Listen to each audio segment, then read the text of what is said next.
আসসালামু আলাইকুম, আমি সিদ্দিকুর রহমান। আজকে আমি ভাতিজাকে নিয়ে আমাদের বন্ধের মাঝখানে শাপলা ফুল আনতে যাব। তখন আমাদের মাথায় একটি শয়তানি বুদ্ধি আসে যে চলো নৌকা নিয়ে আমরা বেরিয়ে পড়ি, কারণ নৌকা ছাড়া তো বন্ধের মাঝখানে যাওয়া অনেক কঠিন। তখন ভাতিজা বললো ঠিক আছে চলো। তখন নৌকা একটি খুঁজে পাই, কার না জানি তা জানি না, এইসব দেখার টাইম নাই। তাকে লাগিয়ে দিলাম যে তুমি নৌকাটি পানি পরিষ্কার করো। তখন সে লেগে গেল। তারপর আমি ফাঁক দিয়ে আরও দুইজনকে কল দিই, তারা আবার লাঠি লোটা নিয়ে চলে আসতেছে। এই ফাঁক দিয়ে আমি একটু নিজে শ্যুট নেই। তারপর আমাদের নৌকা যাত্রা শুরু হলো। যে দুইজন নতুন আছে তারাও আমার ভাই ভাতিজাই। তারা আল্লাহর বান্দা, মন খারাপ। একজন তো মনে করেন যে ঈদের দিন পাইছে, যে আজকে পাইছি। তাদেরকে বলছিলাম যে পানি নিয়ে আসো, তারা এসব টাইম নাই। তারা যে নৌকা চালানোর জন্য একটি কোটা বা লাঠি লাগে এটি আনছে, এটাই অনেক বেশি। 4 জনের মধ্যে একজনই শুধু নৌকা বাইতে পারে, বাকিরা চালালে শুধু নৌকা ঘুরে। তো মনের খুশিতে একজন আনন্দ করতেছে আর আমি শুধু প্রকৃতির পরিবেশটা নিচ্ছি, কারণ গ্রামের নদীগুলার, ছোট্ট নদীগুলার পরিবেশ খুবই সুন্দর।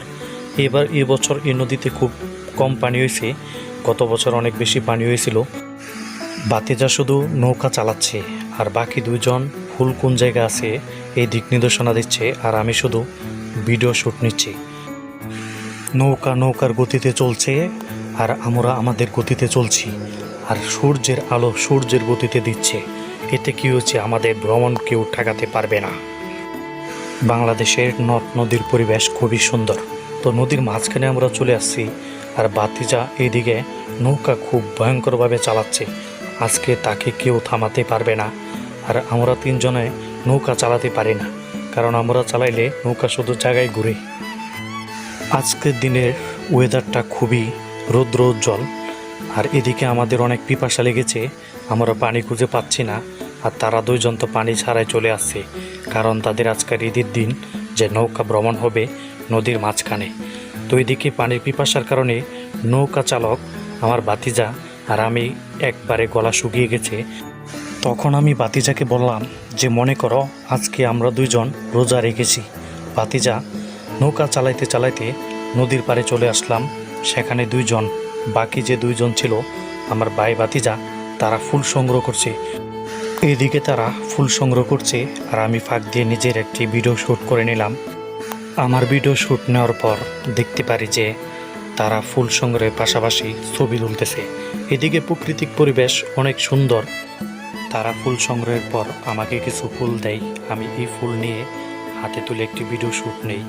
ভিডিও শ্যুট নেওয়ার পর আমি দেখতে পারি যে 2 ভাতিজা এবং ভাইরা মিলে খুবই ফুল সংগ্রহের পাশাপাশি তারা ছবি তোলায় খুবই ব্যস্ত। এদিকে 2 ভাতিজা এত পরিশ্রম করেছে যে সে ক্লান্ত হয়ে গেছে, পানি পিপাসা লাগছে। আমি ভাতিজাকে বললাম যে আজকে আমি আর তুমি রোজা। এদিকে ফুল সংগ্রহের পাশাপাশি আমি প্রাকৃতিক পরিবেশ এবং আমাদের বিলের বা নদীতে ছোট ছোট খাল এবং পুকুর করে রেখেছি, পুকুরগুলোর দৃশ্য আমি ফুটিয়ে তুলি। এদিকে তারা ফুল এবং ছবি সংগ্রহের জন্য খুবই ব্যস্ত। তো একজনে ফুল সংগ্রহ করে মনের আনন্দে প্রাকৃতিক পরিবেশ দেখছে, আর সে তার ফুল নিয়ে নৌকাতে শুয়ে পড়ল। এদিকে আমি শুধু ব্যস্ত আছি প্রাকৃতিক পরিবেশ ক্যামেরাবন্দি করার জন্য। পরিবেশটা খুবই সুন্দর, এটা নিজ চোখে না দেখলে বুঝতে পারবেন না। তারপর আমরা পাশের পুকুর থেকে অন্য পুকুরে স্থানান্তর হই, আর 2 জনে মনের আনন্দে নৌকাটি পুকুরে ঢুকিয়ে ফেলে।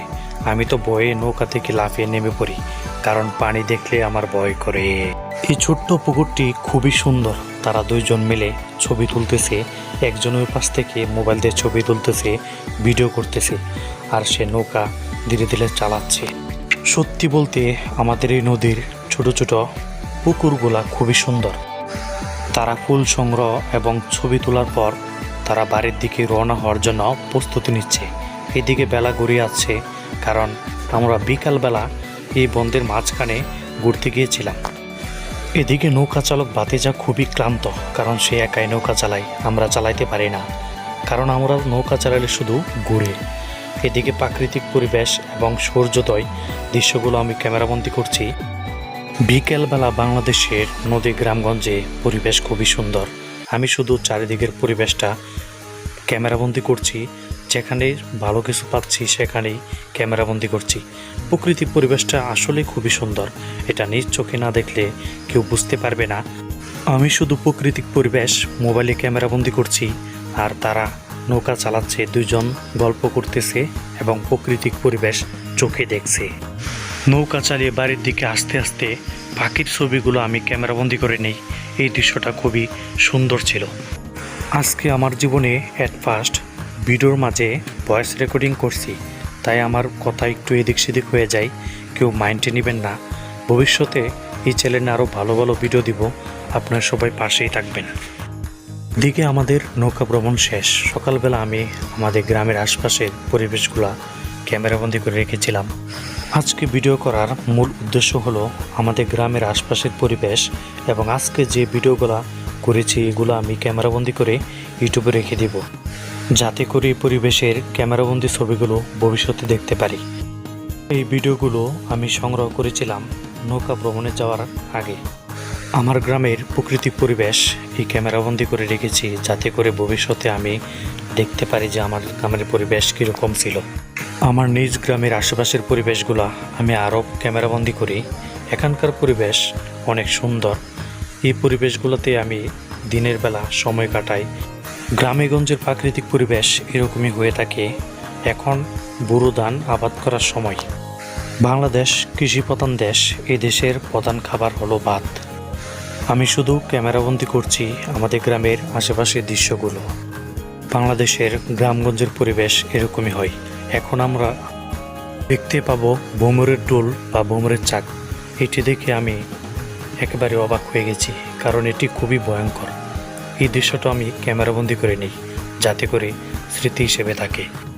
আমাদের গ্রামের আশেপাশের আরও পরিবেশ আছে, এই পরিবেশগুলো আমি ক্যামেরাবন্দি করি, যেখানে আমি প্রতিনিয়ত সময় কাটাই। বিকেলবেলা বাংলাদেশের পরিবেশ খুবই সুন্দর থাকে, যা নদী নালা খাল বিলের পরিবেশ এরকমই হয়। আজ এই পর্যন্তই আমাদের গ্রামের দৃশ্য এবং আজকের নৌকা ভ্রমণ সম্পূর্ণ তুলে ধরলাম।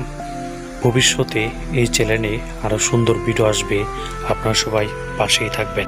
আল্লাহ হাফেজ।